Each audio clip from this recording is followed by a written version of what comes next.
विजय अंकुरे अंकुरे हे नाव ठेवण्यामागे मुक्त अंगण, आमच्या मुलांचं अंगण असलेलं आमचं मुक्तांगण. आणि या मुक्तांगणात हे आल्यावर आम्हाला जे जे अनुभवायला आलं त्याच्यासाठी आतिश सरांशी एक संवाद झाला आणि त्या संवादातून तयार झालेला विजय अंकुरे अंकुरे हा कार्यक्रम. जेव्हा आम्ही लहान होतो तेव्हा आईचं वागणं, आईबरोबरचा आमचा प्रवास, दिवसभर आईचं घरात असलेलं अस्तित्व, तिचं वागणं बघून, तिचं काम करणं बघून नकळत होणारे आमच्यावरचे संस्कार, वडिलांची थोडीशी शिस्त याचा कुठेतरी प्रभाव आपल्या व्यक्तिमत्वावर होत असतो. पण आज काळ बदलताना व्यक्ती स्वातंत्र्याच्या कल्पनाही बदलत गेल्या आणि घरात असलेलं, घरात आईबरोबर प्रवास करणारं, दिवसभर तिच्या बरोबरीने राहणारं मूल हळूहळू पाळणा घराकडे गेलं. दिवसभरात थकून दमून आलेले आई बाबा जेव्हा मुलाला वेळ देऊ शकत नाहीत त्यावेळेला कुठेतरी कॉम्प्रोमाइज व्हायला लागलं आणि एकूणच या सगळ्याचे परिणाम मुलांच्या घडणीवर व्हायला लागले. असं जेव्हा आम्ही मुक्तांगणात मुलांबरोबर संवाद साधतो, त्यांचं वागणं बघतो त्यावेळेला जाणवतं.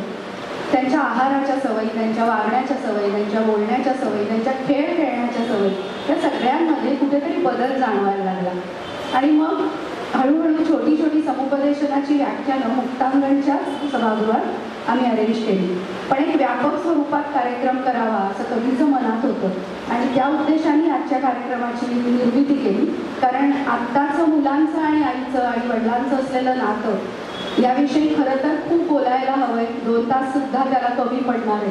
पण तरी सुद्धा एक छोटासा प्रयत्न या दृष्टीने आपण हा करू शकतो का, म्हणून विजय अंकुरे अंकुरे मुलाचं जन्मापासून त्याचं मोठं होणं आणि त्याचं मोठं झाल्यावरही पाठीमागे आईवडील म्हणून उभं राहणं ह्या भूमिकेपर्यंतचा असलेला हा सगळा प्रवास आपल्यासमोर आतिश सर आणि आमचे सौरभ आणि आमचे गायक कलाकार उलगडून दाखवत आहेत. मला असं वाटतं सकारात्मक पालकत्व म्हणजे काय, मुलांना वेळ देणं म्हणजे काय, त्याच्यासाठी पालक होणं, आई बाबा होणं या भूमिकेत आपल्याला काहीतरी सोडावं लागतं, आपल्याला काहीतरी धरावं लागतं. हे आपण पालक म्हणून समजून घेतलं तर कदाचित हे पालकत्व आनंददायी होईल का, असं सगळे प्रश्न जे मला पडले ते आतिश सरांशी आम्ही चर्चा करून त्याच्यातनं हा कार्यक्रमाची निर्मिती केली.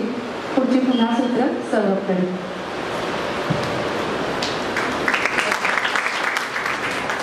धन्यवाद. आणि पालकत्व असं म्हटल्यानंतर सध्या टी व्हीवरती रियालिटी शोज म्हटल्यानंतर पटकन सगळ्या मराठी घरांमध्ये सूर नवा ध्यास नवा हा रियालिटी शो खूप प्रसिद्ध आहे. आणि त्यातलीच काहीच आठवड्यांपूर्वी सलील कुलकर्णी आणि संदीप खरे ही महाराष्ट्राची लाडकी जोडी जेव्हा आली होती तेव्हा संदीपने खूप छान कविता ऐकवली होती. तीच कविता खरं तर मला ऐकवायची, कारण तिथूनच पालकत्व असं म्हटल्यानंतर चटकन ती कविता आणि त्यातला जो भावार्थ आहे तो अगदी समर्पक असतो. म्हणूनच त्याच कवितेने कार्यक्रमाची आणि आपल्या चर्चेची ही सुरुवात करूया. सायकल चालवायला म्हणून ती सीटवर बसली, सायकल चालवायला म्हणून ती सीटवर बसली. मला म्हणाली, बाबा सोडू नको हा कॅरियर, घट्ट धरून ठेव. हो रे बाळा मी म्हटलं मी आहे, हो रे बाळा मी म्हटलं मी आहे.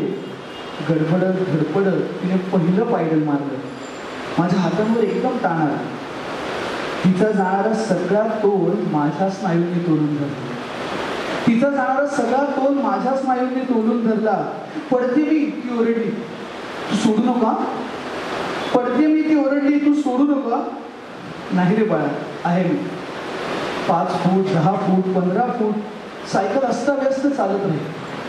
5 फूट 10 फूट सायकल अस्ताव्यस्त चालत राहिली. मी कॅरियर धरून मागे मागे चालत होतो. हळूहळू थोडा थोडा पळू लागलो. धरलायस ना तू, ती पुढून ओरडली. हो रे बाळा घाबरू नको, मी आहे. आणि एका क्षणात काय झालं कोणास ठाऊक, एका क्षणात नेमकं काय झालं कोणास ठाऊक. धडपडणाऱ्या तोल सांभाळणाऱ्या तिच्या अस्तित्वाला सापडली एक नेमकी लय. विस्फारलेल्या गोंधळलेल्या नजरेत हळूच उमलला आत्मविश्वासाचं एक नाजूक फूल. धबाकणारे श्वास संथ झाले आणि पुन्हा हळूहळू पावलं स्थिर झाली पायडलवर. ओळख पटल्यासारखं आता तिला दिसत होतं समोरचं अनंत क्षितिज आणि कानात शिरत होती वाऱ्याचे निमंत्रण. झपाटून टाकत होती वेगाची रिंग. सोड सोड कॅरियर सोड, ती किंचाळून म्हणाली. हिसका बसतोय मागून. दमलेल्या हातातून कॅरियर अलगदपणे निसटून गेलं. दमलेल्या हातातून कॅरियर अलगदपणे निसटून गेलं आणि दूर गेलेल्या सायकलला धापा टाकत उभा असलेला मी लांबून फक्त एखाद्या ठिपक्याप्रमाणे दिसत नाही. खरं सांगायचं तर ही कविता फक्त कविता म्हणून नाही तर लहान मुलांचा आयुष्याचा सगळा प्रवासच आहे की जिथून अगदी चालण्यापासून पहिला शब्द बोलण्यापासून ते सुरुवात करतात. ते करिअरच्या वाटा निवडत असताना हळूहळू आजकालच्या जगात बघायचं झालं तर परदेशी जाईपर्यंत कुठेतरी आपण त्या व्हिडिओ चॅटच्या माध्यमातून लांबूनच का होईना आपल्या मुलांना दिसत राहतो. त्यामुळे ही कविता फक्त त्या सायकलच्या प्रवासापुरती या सायकल शिकण्यापुरती नाही आहे तर त्या मुलांच्या संबंध आयुष्याच्या आणि आपल्या पालक म्हणून संबंध आयुष्याच्या प्रवासाची ही कविता महती सांगते असं मला वाटतं. आणि म्हणूनच मला आती सरांकडे पहिला प्रश्न घेऊन यायचा आहे की दोन व्यक्ती मन जुळतात, लग्न करतात, वेगवेगळ्या जबाबदाऱ्यांमध्ये एक नवरा बायको म्हणून जबाबदारी नवीन स्वीकारत असताना हळूहळू आई वडील ही एक वेगळी जबाबदारी स्वीकारण्याला ते तयार होतात आणि मग पालकत्व हा शब्द कुठेतरी आयुष्यात येत जातो. मग मुळात मला असा प्रश्न आहे की आपण पालक नेमके कधी होतो.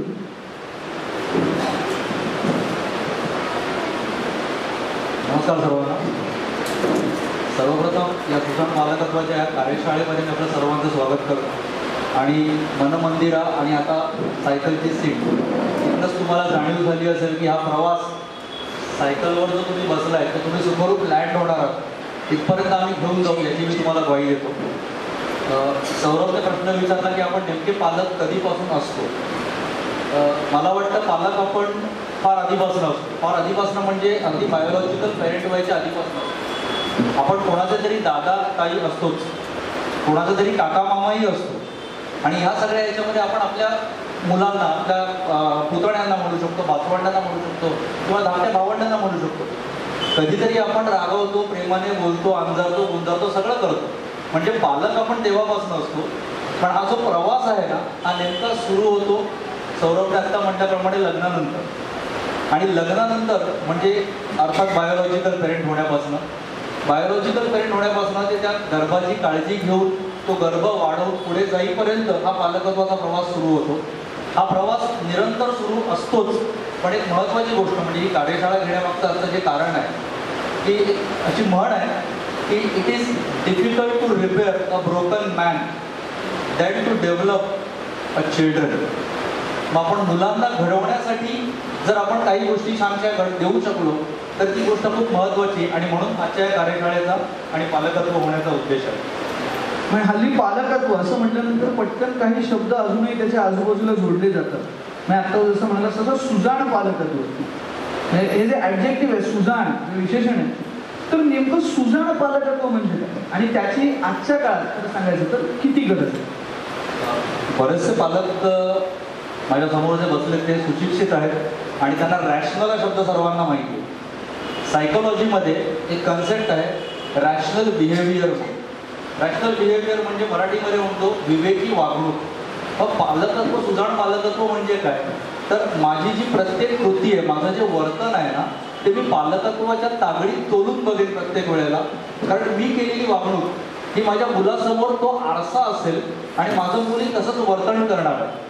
त्यामुळे माझी वागणूक आणि त्याची जबाबदारी म्हणजे सुजाण पालकत्व. आता सुजाण पालकत्वाबद्दल बोलायचं तर मी थोडं 19व्या-20व्या शतकाच्या पालकत्वाकडे जातो.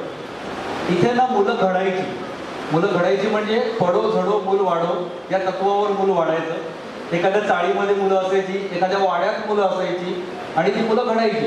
आणि आमची मुलं असं बोलण्याची पद्धत असायची की ते आता माझं मूल ही म्हणण्याची पद्धत आहे. मग पडो झडो मूल वाढव या तत्वात जेव्हा मुलं वाढायची ती एकत्र डुंबायची, एकत्र खेळायची, त्यांची शाळा जवळचीच कुठली तरी असायची. हल्ली ती थोडी लांबची व्हायला लागलेली आहे.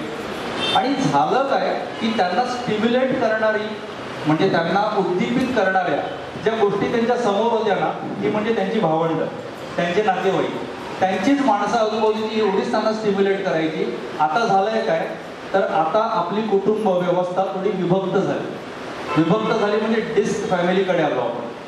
Double income single child DISC family. दोघंही जण कामावर आहेत आणि घरामध्ये मुलं आहेत. डबल इन्कम सिंगल चाइल्डपासनं ते आता डिंकपर्यंत आलो म्हणजे डबल इन्कम नो किड. म्हणजे इथपर्यंत ती व्यवस्था आता आपली जेव्हा एकलकुंडी व्हायला लागलेली आहे, जेव्हा व्यवस्था एकलकुंडी होतीये तिथे मुलं एकलकुंड होणारच आहे. मग अशा वेळेस गरज आहे ती आपल्या घरात असलेल्या बाळाचा आदर जपण्याची, त्याला सुरक्षिततेची जाणीव करून देण्याची आणि इथे सुजाण पालकत्वाची खरी गरज आहे. म्हणजे जसं एखाद्या रोपट्याला आपण पाणी दिलं नाही, पुरेसं खत दिलं नाही, तर ते रोपटं जसं खुडून जाईल, त्याप्रमाणे आपल्या बाळाकडे आपण त्याच्या जन्मापासून ते त्याच्या करिअर घडून तो अगदी फार मार्गी लागेपर्यंत आपण लक्ष दिलं नाही तर कदाचित ते बाळही खुडून जाईल. म्हणून सुजाण पालकत्वाची खरी गरज आहे. पण दुर्दैवाने माझे सगळे पालक मित्र हे रोज सकाळी 7:10ला 8:40ला भरपूर आनंद मिळवण्यासाठी ट्रेनने निघत आहेत. रात्री जेव्हा ते घरी येत आहेत तेव्हा आपलीच झोपलेली मुलं बघून तो आनंद कुठेतरी त्यांचा हरवत चाललाय, थोडेसे हताश होत आहेत. पण त्यांच्यासाठी थोडंसं सांगणं आहे की आनंद छोट्या छोट्या गोष्टीत आहे. तो आनंद शोधायला शिका.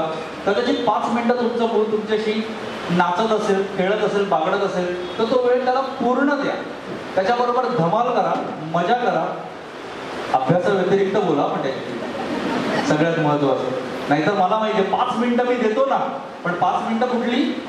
शाळेत काय झालं सांग, लिहून आणलंस का पूर्ण, कम्प्लीट केलंस का सांग. ही माझी 5 मिनिटं नको आहे. ही 5 मिनिटं माझ्या 15 मिनिटानंतर येऊ देत, पण ती 15 मिनिटं म्हणजे धमालाची असली पाहिजे. आणि तो आनंद जर तुम्ही शोधलात ना तर मला वाटतं पालकत्वाची प्रत्येक गोष्ट तुम्हाला समजू शकेल. आनंद शोधायला शिका. सॅशेमध्ये पण मिळतो तो आनंद. त्याच्यासाठी मोठी बाटली घ्यायची गरज नाहीये, तो घ्या. त्या बात आहे. आणि तुझं म्हणालास की आनंद शोधा. हा आनंद जर का आपण प्रत्येकाने छोट्या छोट्या गोष्टींमध्ये 5-5 मिनिटाच्या सॅशेमध्ये जरी 24 तासात शोधला तरी मला असं वाटतं की हे जीवन खरंच खूप सुंदर आहे. आणि म्हणून तेच सुंदर जीवन ऐकूया पुढच्या गाण्यातून.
इमारतींच्या जंगलातला वनवास, त्यातून दिसणार तीच भराकाश आणि गर्दीत घुसमटलेले रस्त्यांचे श्वास.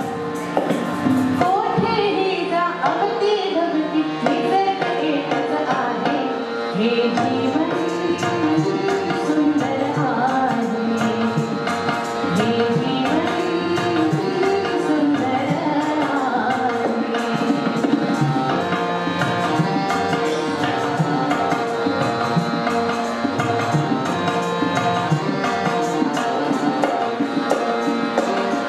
पानांमधली सरसरलेली अलकिल्ली पक्षाची, दूध पाणी वेणूमधली कोळशी वाराची.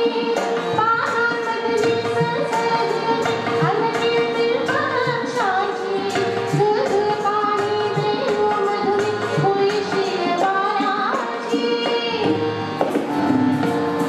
इथं गाणं लोकलचं, पाणी तुंबलेल्या नळाचं आणि वार डोक्यावर गरगरणाऱ्या पंख्याचं.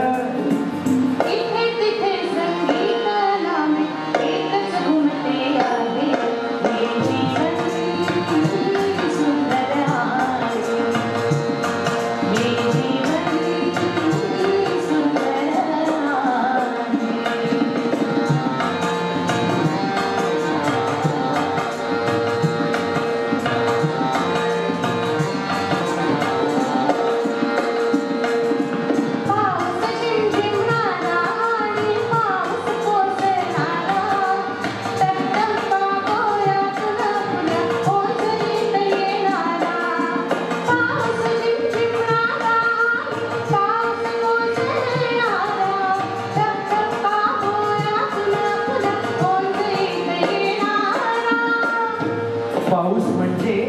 रेनकोटचं ओझ कपड्यांचा सत्यानाश आणि सर्दीला निमंत्रण गगनावरचे प्रेम जणू धुंद बरसते आहे हे जीवन सुंदर आहे हे